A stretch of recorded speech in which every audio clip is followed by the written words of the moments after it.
Hey everyone, welcome back to my channel. My name is Suranjali Seal, and like I always say, if you are somebody that loves literature and is all about literature, then this is the channel for you. In our video today, we're going to discuss what we actually mean, or we're going to look at what we actually mean by Gothic fiction. Now, I was supposed to upload a video yesterday. Every Monday I upload my videos, and yesterday was the due date, and I was ready with some really good book recommendations. I was going to suggest some really good classics that center around Gothic fiction that would be really interesting for you to read. But as I was uploading the video, it struck me that it would be better if I actually explain Gothic fiction and what it means, its characteristics first, and then only I think the recommendations will make sense, because there are a lot of characteristics and a lot of things that go into Gothic fiction. So if you understand the characteristics, then only the books will seem alluring and interesting, right? So then I can suggest really good ones that you can dive into if you're just starting out. And even if you have an idea of Gothic fiction, I mean, like, this falls in line with what we are discussing on this channel, all about English literature. So anyway, in the future, I would have had to cover this topic, so why not now? So I decided that I'll talk about what is Gothic fiction in this video, and in the upcoming video, I'll actually give you really good recommendations on Gothic fiction, classics that are a must read. So without any further ado, let's get right into it. Let's see what Gothic fiction is all about. So let's cover the introduction first. Gothic fiction, sometimes called Gothic horror, is a loose literary aesthetic of fear and haunting. So what you have to underline there and remember is that it's about fear and haunting. Now, these are not just your typical ghost stories, okay? Horror fiction is a different genre altogether. But Gothic is about fear, about haunting, about the unknown, about the supernatural. So we're going to talk about that because, see, there are elements of fantasy, there are elements of horror in Gothic fiction, but Gothic fiction has its particular characteristics that make it different from all of these other ones, okay? So Gothic fiction, though it's about fear and haunting, it's not necessary that it has to be about ghosts, but it keeps you turning the page. It's thrilling. It's one of my very favorite genres itself. So let's move on, okay? We'll see. So you have to underline there that it's a literary aesthetic, and this aesthetic covers what? It centers around fear and haunting.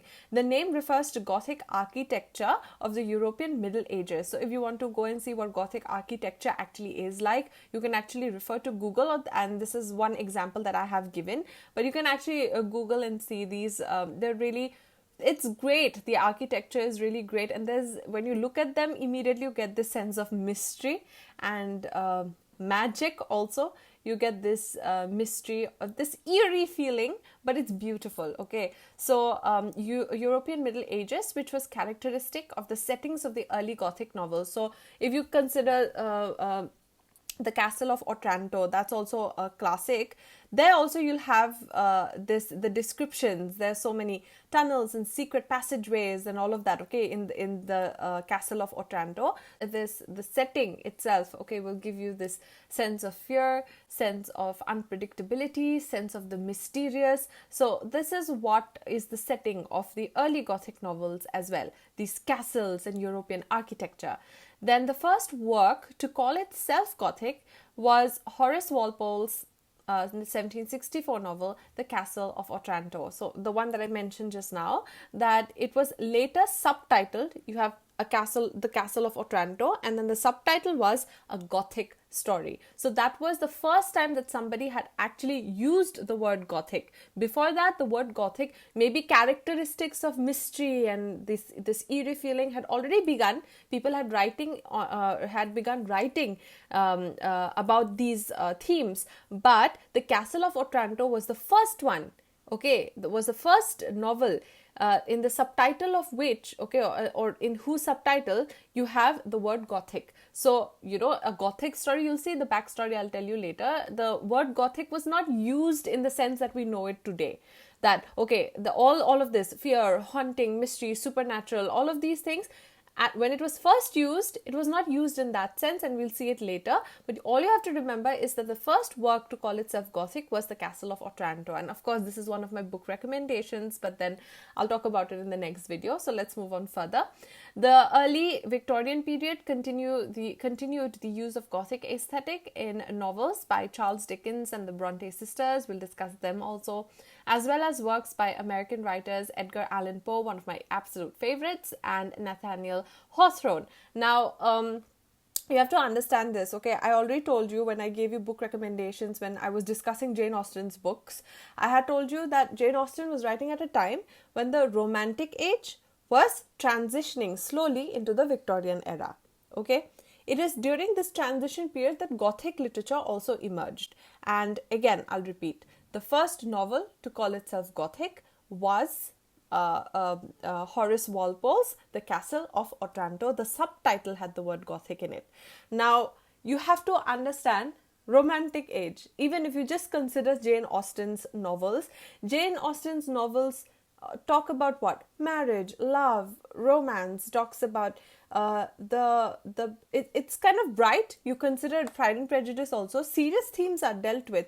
Okay, society is kind of completely unweaved. Okay, she completely exposes society through her satire, through her tone, through her works. Jane Austen does. Jane Austen exposes the society in her works, but you can understand when you read Jane Austen's novel, you get the sense of brightness. There's the sense of lightness and brightness. But when you read Gothic fiction, it's the complete opposite. There's the sense of darkness, looming danger, mystery. And it is a complete contrast to what was actually happening during the Romantic age, or the later half of the Romantic period. So, what was happening was a contrast to that. We'll see all the controversies also. But for now, you remember this. What do you have to remember from the introduction? That the aesthetic centers this feeling of fear and haunting. In the early novels, European architecture, the Gothic architecture featured in the novels. This was the setting usually. The first novel that was called Gothic was The Castle of Otranto. In the subtitle, the word Gothic had appeared. And of course, the early Victorian period continued with this aesthetic, and you find it in Charles Dickens's works. You have it in the Bronte sisters' works, of course. Wuthering Heights is a classic example. And then you have the American writers Edgar Allan Poe and Nathaniel Hawthorne. So this is the introduction. We're going to move on to the characteristics. Okay, so let's look at the characteristics of Gothic fiction. The first is, of course, a dark setting.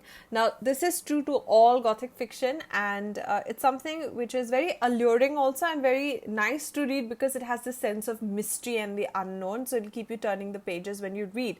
If you want to actually understand what Gothic fiction is all about, if you want to, all Gothic fiction talk about a dark setting, but if you want an example, then I would suggest that you read the first few chapters of Wuthering Heights and Rebecca by Daphne du Maurier. Now, Daphne du Maurier in Rebecca, in the first page itself, she beautifully describes her the driveway to Manderley. Manderley is the place where she's going to stay. We're going to talk about all of this in the next video. But if you want an example, I'm saying the first chapter of Rebecca, it is beautiful the way she actually describes each and every detail. And I think, in fact, why not I read out? I think I can read it out to you. I'll just 1 second. Give me 1 second. I'll just see. Where did I keep? I think I have kept Rebecca. Okay, I have it just here. I'll take it out for you.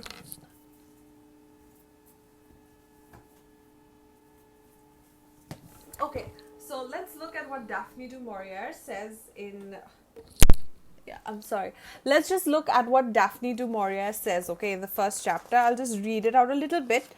And she says, nature had come into her own again, and little by little, in her stealthy, insidious way, had encroached upon the drive with long tenacious fingers. So, she's talking about the driveway to Manderley where she stays, and she says nature has come to her own again. Like, she doesn't see nature as something beautiful, rejuvenating. She says that she has come into her stealthy, that is very sneaky, insidious ways. Okay, so she doesn't see nature as something beautiful. She is almost seeing nature as this dark entity, this sneaky entity that actually encroaches upon people's lives. And what nature is encroaching upon right now is that driveway, which she loves the most. And she says that with long tenacious fingers, so it almost gives you a witchly vibe. She says that nature has stealthily come upon the driveway with her long tenacious fingers. So it's almost like she's creeping into that. She's actually talking about the vines and the leaves that are creeping into the driveway,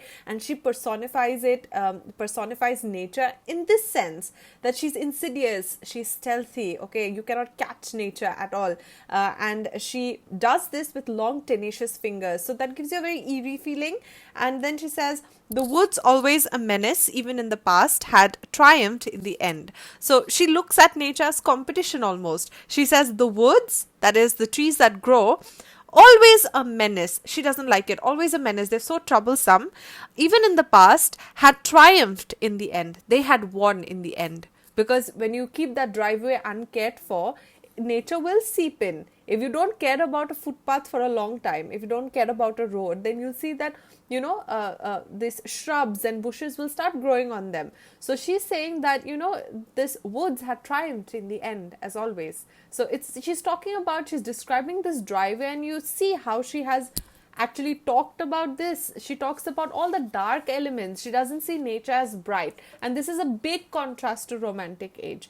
If you read the works of Jane Austen and the Romantic Age writers, it's very bright, and this is the complete opposite. So Wuthering Heights also, I don't want to read it out. I mean, I'll be giving you more pointers on Wuthering Heights. Wuthering Heights also, if you see the description of Wuthering Heights in the first few chapters, you'll get the same eerie feeling. So this is the dark setting that I was stressing on. Then we come to supernatural forces and being. Now, supernatural forces and beings are present everywhere. If you consider Jane Eyre, if you consider Frankenstein, then Castle of Otranto, of course, you have moving pictures in them. And then in Wuthering Heights also, you have this episode of a supernatural, not one episode, in fact, there's one more episode, okay, which involves a grave. I'm not going to give out spoilers. So, there are supernatural forces and beings at play, and they do feature in Gothic fiction. So this is another characteristic. Then you have emotional extremes. The classic example of a person with emotional extremes is Heathcliff from Wuthering Heights. So this is another example. Then you have the anti-hero. Now, the anti-hero is, he is the hero, he is the protagonist of whatever you're reading. He is the protagonist, he is the hero, but he lacks some of the heroic qualities. Like, he might not have courage, he might not be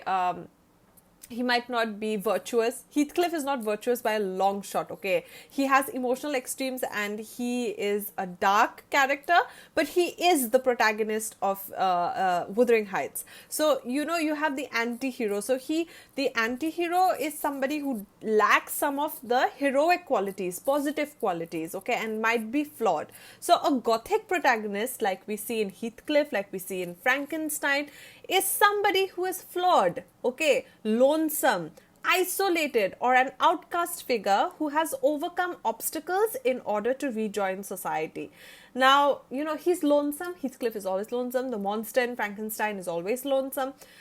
Rebecca, if you read, the obsession of the protagonist with Rebecca is a character, okay? So the character, it's a woman, and the lady, she's obsessed with this woman. When she talks about this Rebecca, the protagonist talks about Rebecca, you'll get that sense of isolation, that sense of insecurity in her tone only. So isolated, or an outcast figure.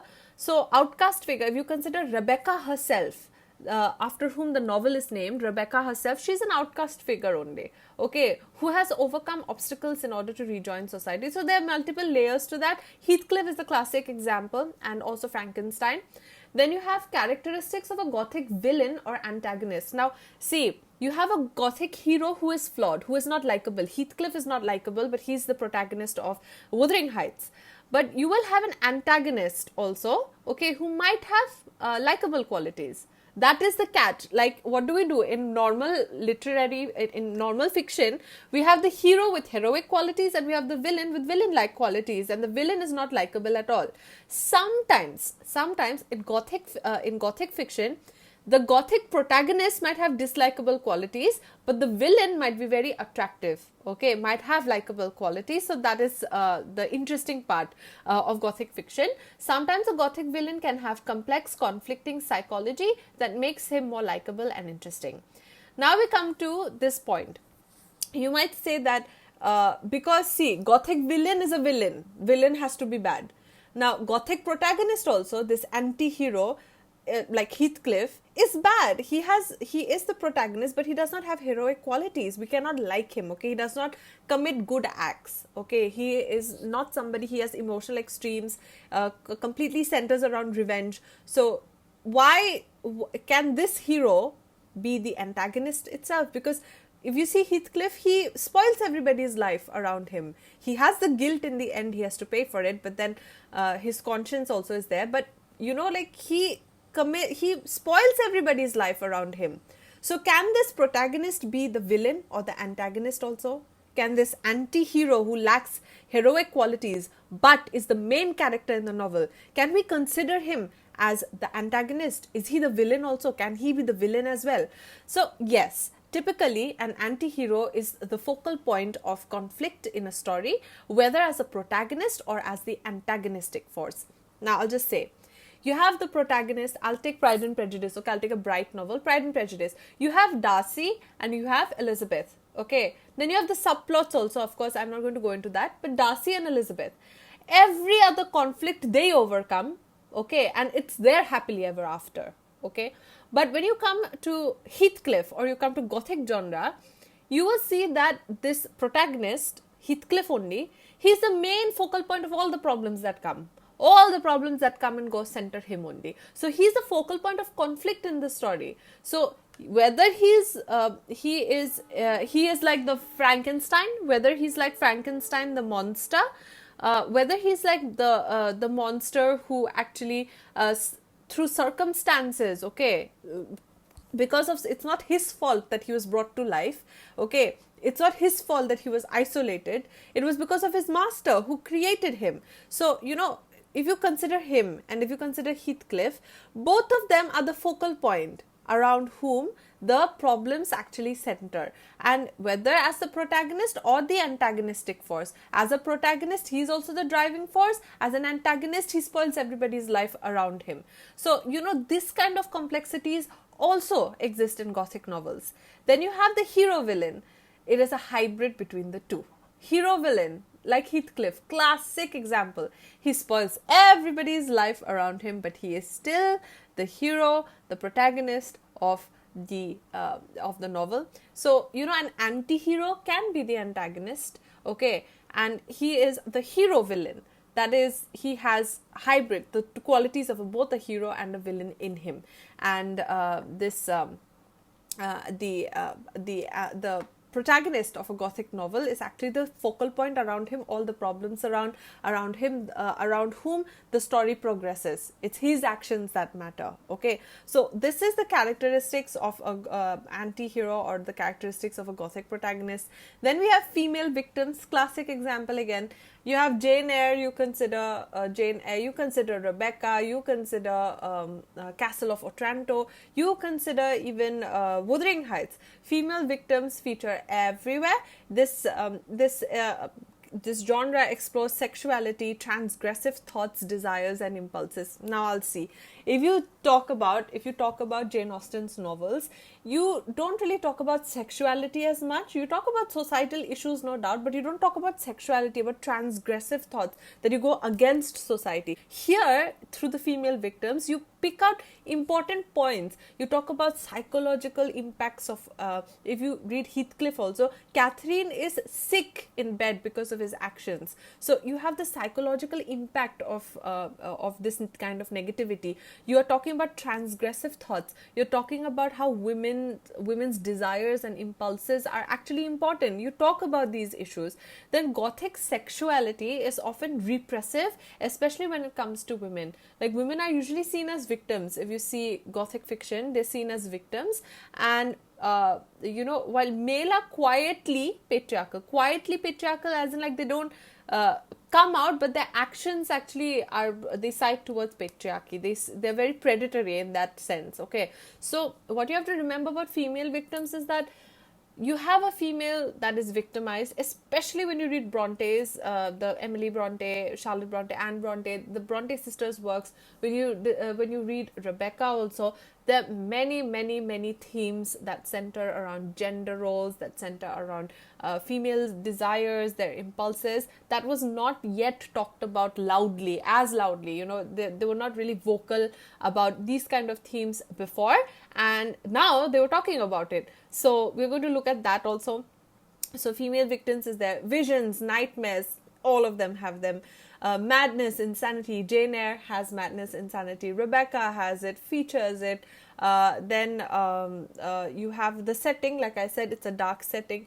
Prophecies and curses. Prophecies and curses also feature in a lot of them. Then you have a Castle of Otranto has it, prophecies and curses. And then you have romance. I mean, there's this love story that is going on in the backdrop that is also there. So this is overall the characteristics of Gothic fiction. Now again, I'm saying, if this is a genre that you would like to actually explore, then there's so many books out there, but I would really suggest that you begin with the classics, and I'm going to talk about them in my next video, so stay tuned. Now let's move on further. So let's look at the role of architecture and the setting. So, placing a story in a Gothic building serves several purposes, and it's pretty easy to understand, so I'll just read through it. So it gives or inspires feelings of awe. If you know, I think you're very well acquainted with a famous work. It is Bram Stoker's Dracula. That is also Gothic fiction. It's very famous. Movies have also been made on it. So when you look at Castle Dracula and when you look at Count Dracula himself, there's this feeling of mystery, like I've repeatedly been mentioning mystery, but also isolation. Like, it gives it implies that the story is set in the past, first of all, because the architecture is such that it actually detaches you from modern times, and it gives an impression of isolation or dissociation from the rest of the world. If you to understand this, Dracula, Bram Stoker's Dracula, the novel, it's a go-to. You can understand this point from that novel very well, and it conveys religious associations as well. Setting the novel in a Gothic castle was meant to imply a story set in the past and shrouded in darkness. So this was done to do so. But if you watch movies also, if you know about Van Helsing, if you have watched the movie on Dracula, you will see that these castles and the architecture itself gives you an otherworldly vibe, an otherworldly, or maybe a time from the past. You will not feel like you're living in the modern world. So that is the whole point of it all. So it gives this rise to a feeling of isolation and dissociation from the rest of the world, and that adds to that feeling of fear. It adds to the feeling of mystery and eeriness. So it all actually contributes to the feel or the mood of Gothic fiction. So you have the architecture often served as a mirror for the characters and events in the story. So this Wuthering Heights, like I said, when you read the description of the mansion of Wuthering Heights, you will feel that's Heathcliff himself. When you will, like here I've given the example of the Castle of Otranto, for example, are riddled with tunnels that characters use to move back and forth in secret. So this movement mirrors the secret surrounding Manfred's possession of the castle and how it came to his family. So this is just an example. What the point over here is that the setting itself also mirrors the characters and the situations, and that makes it even more interesting. So now after this we're going to look at what do we make of female Gothic. This is Gothic fiction.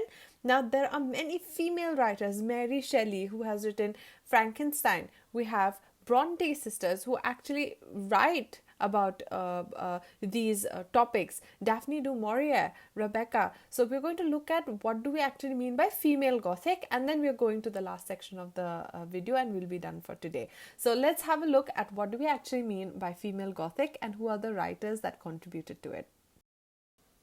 So let's look at what is, or what we rather mean by a female Gothic. From the castles, dungeons, forests, and hidden passages of the Gothic novel genre emerged female Gothic, guided by the works of authors such as Anne Radcliffe, Mary Shelley, and Charlotte Bronte. The female Gothic allowed women's societal and sexual desires to be introduced. Now, like I have said, during the Romantic period or just before, there was this common marriage plot that was being talked about. Now you have female writers actually talking about their intimate issues. They were actually talking about transgression and things that were not talked about as openly before. So the emergence of the ghost story gave women writers something to write about besides the common marriage plot, allowing them to present a more radical critique of male power.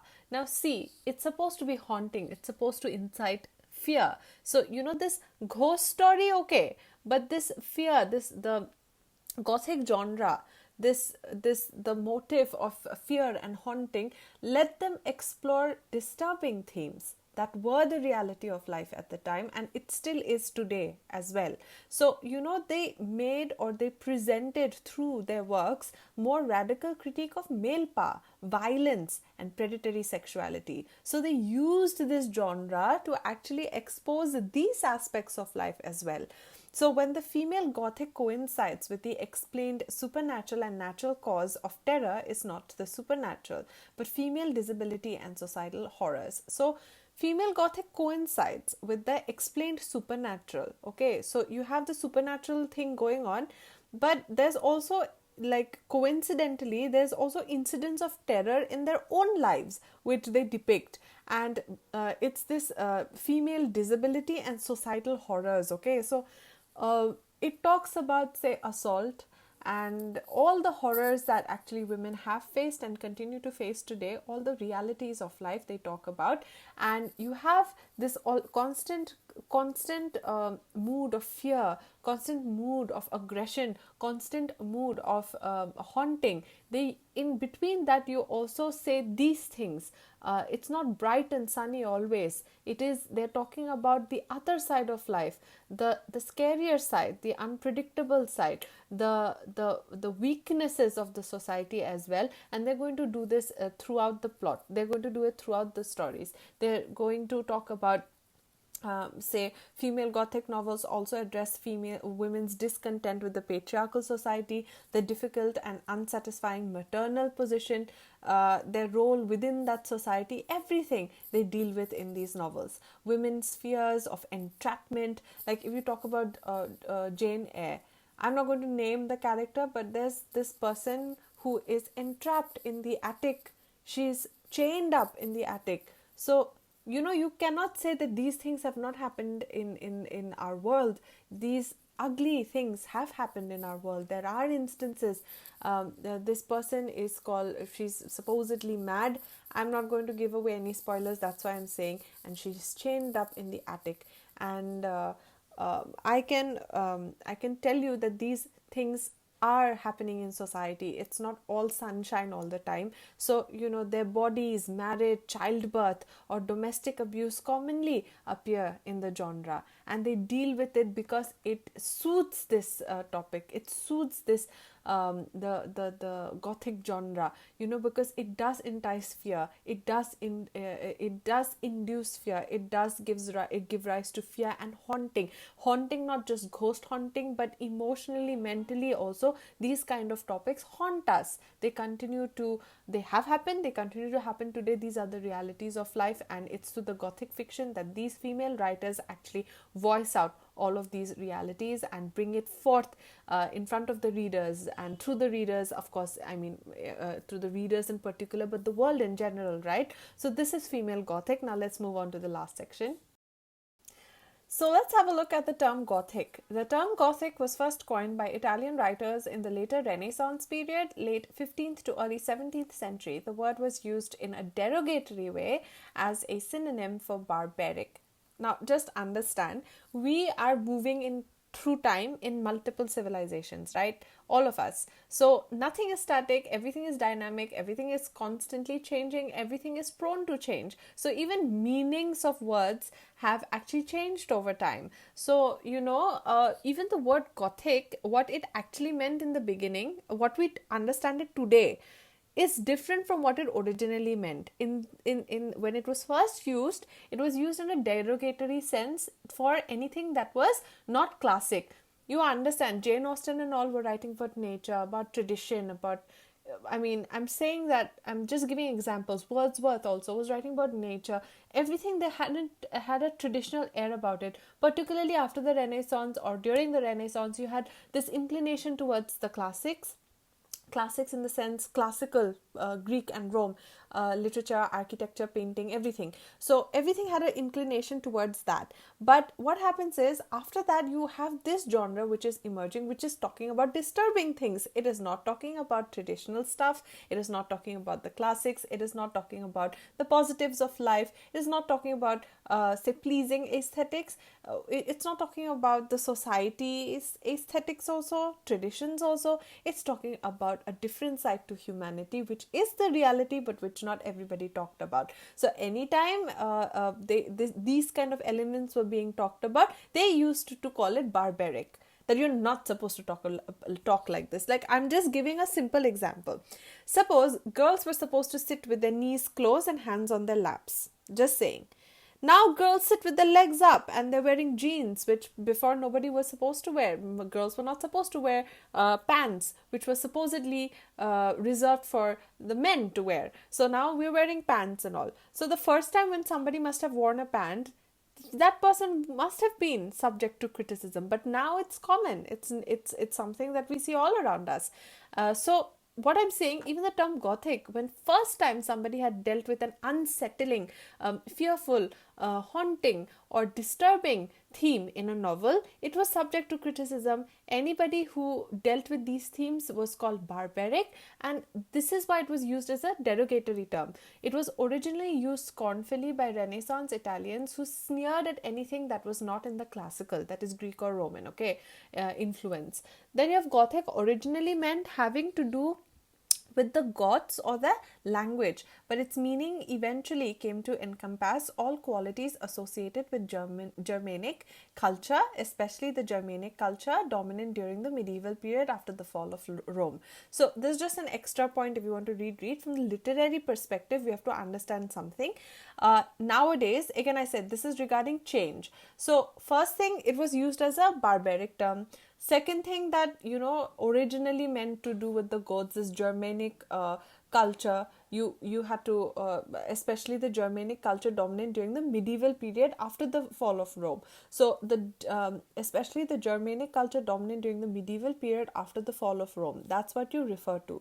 Then when these unsettling things were talked about, it was also used to allude to something barbaric, something which is not classical. And nowadays, stereotypically, if you call somebody goth, you are not saying that they write a good ghost story anymore. When you say, okay, that person is so goth, you don't talk about that person writing a ghost story. Stereotypically, even when you watch movies, you see they have pale makeup, black fingernail polish and Victorian fashion, like Wednesday. If you have watched Wednesday from the Addams Family, also Wednesday in Netflix, if you have watched it, you will know that the whole get-up, it screams goth. So the term Gothic has changed over time. We are going to look at what it actually means in fiction. So because we're concerning ourselves with literature, right? So Gothic fiction emphasizes the darker aspects of humanity. So when you look at the characters, you look at the settings, you look at the characters' movements throughout the pages, you will see that they encompass all of these darker elements of humanity, which makes us think. Okay, because these were the realities and still are the realities of life. So horror, death, and sometimes even romance. This form of literature embraces those aspects of humanity as inevitable, death, inevitable, fear of the unknown, you don't have actual control of anything that happens tomorrow, inevitable, these things are the truths of life. So working through the issues rather than casting them away. So if you read all the books that had come before, they actually negate these negativities of life. I'll give you an example again from Pride and Prejudice, and I'm taking these easy examples because they're easy to understand. So in Pride and Prejudice also, when Lydia is actually she elopes with Wickham, okay, there is this sense of helplessness in Elizabeth Stone, but the focus is on how Darcy brings them out. They don't talk about, there's no commentary from the side of Lydia. There's no commentary that what she had gone through, where she had gone with Wickham, okay, and that suits the romantic age, that suits Jane Austen's writings. But when we consider Gothic fiction, you know, they walk through the issues. You will feel it when Catherine is suffering on her bed. You will feel everything that happens to Rebecca. You will feel everything that happens to the protagonist in Rebecca. You will also feel heavily for Heathcliff. You will feel heavily. What I'm trying to actually tell you over here, even in Jane Eyre also, you will feel through this for these characters because you walk with them through what they go through. You actually walk beside them as you're reading these novels. You're walking with them and experiencing and understanding what they're going through, and that is the essence of Gothic literature. They were quite unconventional topics at the time, like I mentioned, encompassing that side of humanity which not everyone talked about, was almost taboo to do so, but which Gothic writers came to see as necessary enough topics to write about. So this is all about Gothic fiction. I think with this we are done with an understanding, or our understanding. There's a lot of material also that you can use on your answers as far as Gothic fiction is concerned. And tomorrow I'm going to name some, I'm sorry, in my next video I'm going to actually give you suggestions and book recommendations of some really good Gothic fiction that you can read, and all of these can also serve as material for your answers as far as Gothic fiction and the novels are concerned. So I hope that this video has been helpful for you. With this we are done for today. So until we meet again, I hope that you stay healthy and happy. See you in the next one, guys.